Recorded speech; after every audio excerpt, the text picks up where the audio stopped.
Hello friends, in this video we will be discussing about the basics of heights and distances. So friends, here is a straight vertical object.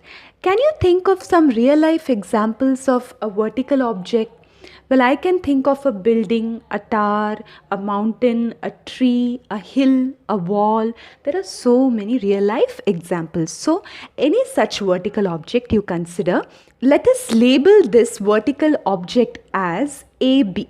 Okay, so I'm labeling this object as AB. Now, this vertical object is standing on the horizontal level ground. So again, what do you mean by a horizontal level ground?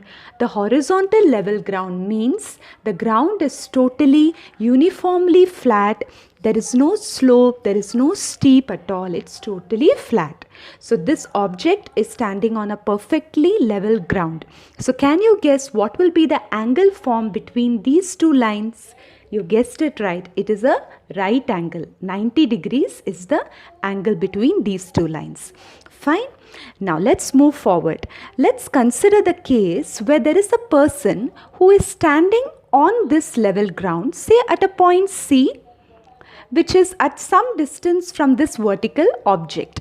So this person is standing on the point C on the ground and he is looking up at this top of the tower. So at the top of the tower he is looking.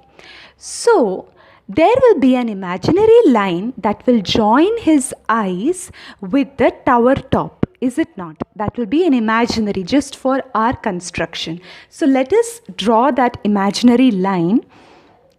So it may not be completely straight. This is an imaginary line, so I have given a dotted line, right? So this is a line which is joining point A and point C. And since the person is looking up at point A, we can give an upward arrow, right? This imaginary line, friends, is known as the line of sight. What is it known as? The line of sight, because it is the line along which that person is looking at the point A. Okay. Now, the next thing is the angle that lies between the line of sight and the horizontal level ground. This angle between the line of sight and the horizontal level ground, that is known as the angle of elevation. What is it known as? The angle of elevation. Now, can you guess why is it given this name, elevation? Because that person is looking up, correct? He's looking up at point A. So he has to raise or he has to elevate his line of sight. He has to look up to see point A. That is why it is called elevation. Elevation means rising up. So he is rising up his eyes and looking at point A. So it is known as angle of elevation. Now this is one scenario where the person is on the ground and he is looking up at point A. Now let us consider the opposite scenario. So what is the opposite scenario, friends? The person is standing on point A. So he is on the tower top, point A. Now he is looking down at a point C, which is on the ground. So let us take the same point for convenience. He is looking down at point C, which is on the ground. So again, what will be the line which joins his eye with the point C? It will be the same line, the imaginary line, called as the line of sight. Correct? Now, we make a construction where we draw an imaginary line. Okay, let me name it as AD. Now it may not look very straight because I haven't used a ruler. So here is a straight line AD which I have constructed, and this AD is completely parallel to this horizontal level ground BC. So maybe I will write the parallel notation. So AD is parallel to BC. And one more thing, friends, I have missed out is, since that person is looking down at point C, the line of sight will be the same, but since he is looking down, I will put a down arrow to show that he is looking down in this case. So, Coming back to AD. Now friends, this line AD that we have constructed behaves just like the horizontal level ground because we have drawn it parallel to the horizontal level ground. So this is also like the horizontal level ground only. Although it is so much higher than the ground level, since it is parallel, we will consider it as our horizontal level ground. So the angle that lies between AD, that is the horizontal level ground, and the line of sight, which is that angle, this angle. This angle between these two lines is known as the angle of, can you guess? It is known as depression. The angle of depression. So any idea why it is called depression? It is known as depression angle because to look down at point C from a higher level A, the person has to lower his eyes, his sight. He has to lower his line of sight. He has to depress his line of sight down. Then only he can see the point C. That's why it is called as angle of depression.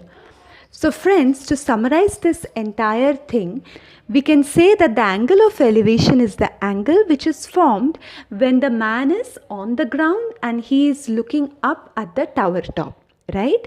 And the second conclusion is the angle of depression is the angle which is formed when the person is standing on the tower top and he is looking down at some point on the ground. So when he is up and looking down, that time it's angle of depression. And when he is on the ground and he is looking up, that time it's angle of elevation. So friends, from this diagram, you can see that these two lines are parallel and this is the transversal. So what can you say about this angle and this angle? Yes, they are both alternate angles and hence they are equal to each other. So that means the angle of depression is equal to angle of elevation. But what is the condition? The condition is this angle of depression should be for this man when he is on the top of this star and he is looking at point C, and this angle of elevation is when the man is standing on the same point C but he is looking up at the point A. That time when you draw this diagram, the angle of depression will be equal to angle of elevation. Friends, this result will be very useful to us when we do the problem sums. So friends, in the problem sums, sometimes we will be given this horizontal distance and the angle of elevation or the angle of depression in any, depending on where that person is standing, and we may have to find the height of the tower or whatever vertical object it is. Or sometimes they may give you the height of this vertical object, they may give you this angle and they may ask you to find the horizontal distance. So it can be either way. They can also increase so many conditions, but the basic diagram is this, friends. Now how do you tackle such questions? Now the basic ground rule is that this is the angle in a right angle triangle, right? And if you see, for this angle, this is the opposite side and this is the adjacent side or the base side. So suppose I call this angle of elevation as theta. You can use any symbol you want. So if this is theta, then I can say that tan theta in this triangle, tan theta will be how much? The opposite side upon the adjacent side. What is the opposite side, friends? It is AB. And what is the adjacent side? It is BC. This is the backbone formula which is used in all or most of the heights and distances problems. So this is the main formula, AB upon BC. Now if you actually see, this is so very useful in real life. When you don't know what is the height of the tower, you simply find out what is the horizontal distance and you find out the angle of elevation or depression. You can easily find out the height of the tower without actually measuring it. So it is widely used, this particular application of trigonometry is widely used in finding out the heights of huge mountains, huge towers. It is used to find the distance between two ships on the ocean. It is also used to find the distance between two celestial bodies. Otherwise, it is impossible to measure distances between heavenly celestial bodies, right? But with this as the basis, scientists are able to determine the distance between two celestial bodies, which are so many light years apart. So friends, this is the basic of heights and distances. I hope you understood. We'll meet again in another video. Till then, take care.